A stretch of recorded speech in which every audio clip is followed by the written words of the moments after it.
guys, thanks for tuning in to the latest edition of Terrible Towel Tuesday. I am your host, SimFBallCritic. Let's jump right into it, guys. We're going to try to get this down to 15 minutes or less. That's going to be my mark when I do the pre-recorded videos, 15 minutes or less. So let's get started. First and foremost, guys, to assess the performance by the Pittsburgh Steelers against the Cleveland Browns. In my opinion, very subpar. Very subpar in my opinion. It wasn't great. It wasn't terrible. Particularly, with the offense. That's why I have the biggest issue, I will say, defensively. The Steelers looked pretty good. There definitely were some times where, Cleveland was able to march down the field, but I'm going to explain that here in a moment. Let's start off with the offense. Now, penalties as a whole killed us on offense and on defense. Defense, some of them were questionable, but on offense, come on, man, we gotta do better than that. You look at a guy like Juju Smith-Schuster. I understand Juju is a young guy. He's a rookie. But you're going to have to get that together, man. He had 2 penalties himself. 2 holding calls on Juju. But the other thing that I didn't like about the offense, man, and I don't know if it was Todd Haley's play calling or if it was just lack of execution. We come out in 5 wide, and we continue to run these wide receiver screens. It's like quick passes. I don't understand that. Now, I'm not saying we shouldn't come out in 5 wide. Hey, maybe they wanted to come out and surprise the Browns. The Browns were probably looking for Le'Veon Bell to run the ball. I don't have an issue with that. But I do have an issue with the play selection from the 5 wide. I mean, I swear, within the first 2 offensive series, we saw like 4 wide receiver screens. Come on with that. Come on with that, man. I mean, come on. Come on. We got to do something a little better than that. Get a little more creative. Now, if it works, it works. I get it. But what I'm saying is don't keep running the same thing. I mean, they threw screens to Martavis, Eli, and Antonio Brown. Just kept going to the well. Didn't like that. Le'Veon Bell only touches the ball 4 times in the first half. 4 carries. What is going on with that? Now, I know some people, we laugh and joke and we say, oh, that was his punishment for missing camp. No. I ain't hearing that. Because even if you take Le'Veon Bell out, why not get James Conner in there? If you don't want Le'Veon to take the brunt of the carries, then why not let James Conner do the run? Mix him in a little more, which they did bring him in for a couple plays in the second half. But you understand what I'm saying? That to me was just play calling. Now, I know what like Mike Tomlin said. I do agree to some extent. You get behind the chains, you get penalties, which we did, holding and things like that. It does dictate what you can do. But even on first down, even when we were starting out on first down, we didn't seem to be running the ball a lot. Now, granted, let's give the Browns some credit. The Browns team is not as bad as some people would, make you believe. I think the Browns are up and coming. They have a solid defense in terms of the front, and they're doing some good things in the secondary. They're getting better back there. They got some youth back there. But the Browns are not horrible. And I told y'all, did I not tell you guys last week, don't be surprised. Or if I didn't say it last week on the show, I know I said it on my Thursday show on the Sim Standard podcast. I know I said, don't be surprised if the Cleveland Browns win the game. Steelers go in there and lay an egg. I told you. Cleveland always seems to play us tough. It's a divisional opponent. So I was not acting like we were going to go in there and blow them out anyway. However, I think the Steelers shot themselves in the foot a lot. Again, play calling, execution, things of that nature. Now, here's some things that the offense did very well. We did well in the red zone. So it looks like we've increased or improved the production in the red zone early in the season, which has been a pain point. Good to see that. Jesse James, show-handed, especially on that first touchdown when Ben Roethlisberger threw a fastball. I mean, he zipped it in there. I was actually scared when I saw him throw it because normally when you throw it in the middle of the end zone like that, in that little bit of room, somebody's going to bat it down or it gets picked. So I was a little nervous. But heck of a throw, even better catch. The concentration with defenders around him as well as it having a little heat on it. Was very impressed with Jesse James. He gets 2 touchdowns on the day. I like the second touchdown, how we ran that little inside screen. That was kind of creative. That's what I'm talking about. Todd Haley. I like seeing little stuff like that. So it's good to see Jesse get on track. Antonio Brown. I mean, guys, we're running out of adjectives to describe this guy. Had it not been for Antonio Brown, we don't win the game. Period. Antonio Brown and Ben Roethlisberger took the game over. And I don't know, again, this is why I don't always blame the play calling and such, because we don't know what else is transpiring. You know, there was also a play on a third down, a deep shot to Martavis Bryant, and social media, people on Twitter were saying he was dogging it. And then, you know, actually I noticed that Alex Kozor posted a clip of it. Definitely looked like Martavis Bryant slowed down, or he was running half speed on the route. And then once, you know, Ben threw it, then he tries to get there. You could clearly see it. Excuse me. Sorry about that, guys. But you can clearly see that, I mean, he's going half pace once he's about 10 yards down the field. So I don't know what that's about. Him and Ben had a conversation after that. So I don't blame everything on play calling and Ben, but at the same time still, with the horses that we got on offense, I need us to start doing some more things, taking some more shots, being more creative. You understand what I'm saying? You got the weapons in every position. Even tight end is beginning to be, you know, a decent threat. But wide receiver and running back, come on, man. I just don't get it. But anyway, back to Antonio Brown. I mean, this guy is nothing short of amazing. The catches he made, I mean, the slant when the guy was holding his arm and he brought it in with the right. The fast, what was it? I can't remember what pass it was. I don't know if it was a cross or a slant, but the one where he caught across the middle and, you know, it got tipped and he still caught it and then he took off up the field. Concentration. And then the last one when Ben, however, before I even say this, I didn't like Ben taking this chance. When he just heaved it downfield towards the sideline and Antonio Brown went up and got it between basically 3 Browns defenders. Phenomenal catch. Phenomenal catch. I mean, this dude is just, he's incredible, man. Antonio Brown is Antonio Brown. I think he had, 11 catches for 182.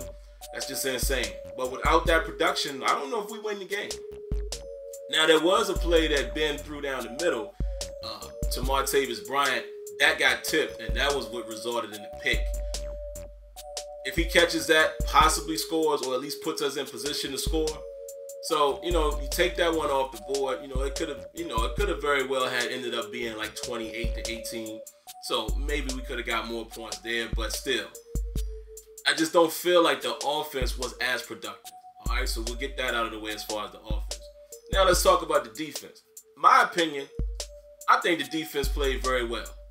If you look at the yardage, you know, and I don't have the numbers with me right now. I apologize, guys. Let me just do a time check. Okay, we're pretty good right now. Got about 7 more minutes.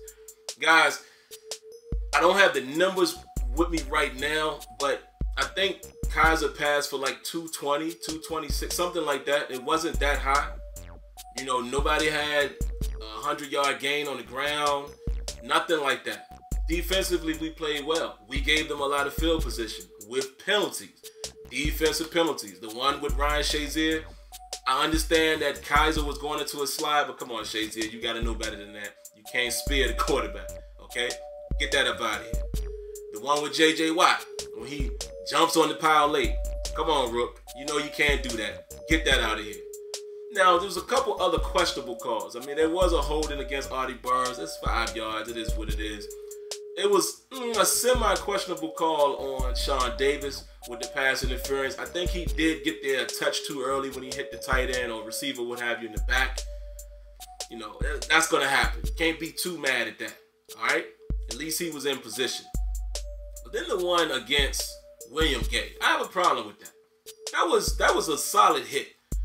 William Gay did not lead with his helmet. He led with the shoulder. And this is how I feel with those type of plays. Because you saw it all weekend. You even saw some plays like that in, you know, the Monday night games. The bang-bang plays seem to never go the defensive person's way. Never.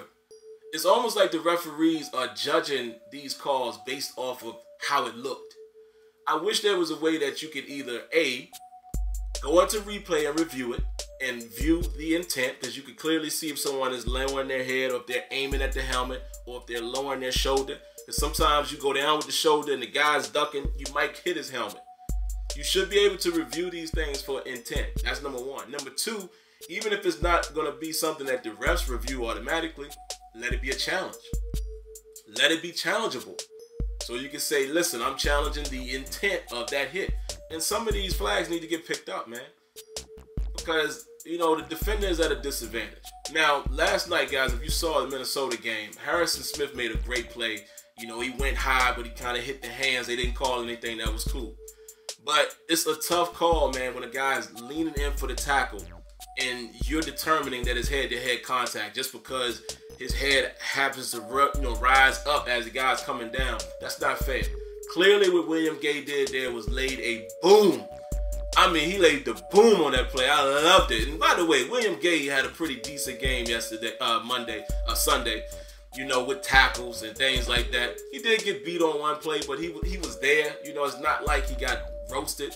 So I'm kind of feeling the rotation between him and Hilton. I think William Gay can help us in spots, but it's good to see that guys like Hilton are on the field. Hilton did fairly well. You know, I didn't see anything that he did wrong. Same with Joe Hayden. Joe Hayden played a good game. Artie Burns played a good game. You know, I didn't necessarily see any moments where they clearly got beat. You know, it was once or twice where Joe Hayden got turned around on the play. But again, guys, this kind of stuff is going to happen. You can't expect your defense to stop every single play. But here's what I wanted to allude to as I check the time again. We got about 4 minutes. Here's the thing. The offense didn't help our defense. The defense was on the field entirely too much. And that's the reason why an NFL team is going to move the ball at times. And they're going to score when your offense is not creating that balance of being on the field, off the field for your defense. We were on the field way too much. Way too much. You know, if you go back and look at the stats and look at the snap count, we were on the field way too much defensively. And that's just going to happen along with penalties, even though some of them are questionable. That's what's going to happen. So I think we got to definitely tighten things up as we face Minnesota, man, because Minnesota's looking pretty good. You know, we're going to have to respect the pass rush. They got a good defense as well. And Sam Bradford looking crazy accurate. So it's going to be quite a challenge, man, when they come into Heinz Field. And what I may start doing, guys, I'm thinking about it. On Fridays, I may start doing a preview of that week's game. So it'll be like a Terrible Towel pregame edition, maybe on Fridays. I haven't decided yet, but we'll see. Y'all let me know if y'all want to see something like that. But that's about it, guys. I know I was speeding through this, just trying to get through it and stay under time. Let me see if I have anything here in my notes, guys, that I didn't mention. Oh, Javon Hargrave. The bull rush he put on that center to get his sack. Incredible. That's a man right there. Shazier, I talked about him. Chicolo, looking good. Chicolo had his 2 sacks. He looked pretty good, filling in for Bud Dupree. We may have a nice 4-man rotation there.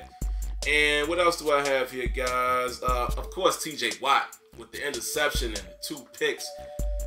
TJ Watt is looking like he's going to be a player. He's going to be a baller. I'm very happy, very excited by that, man. So, loving what I'm seeing there.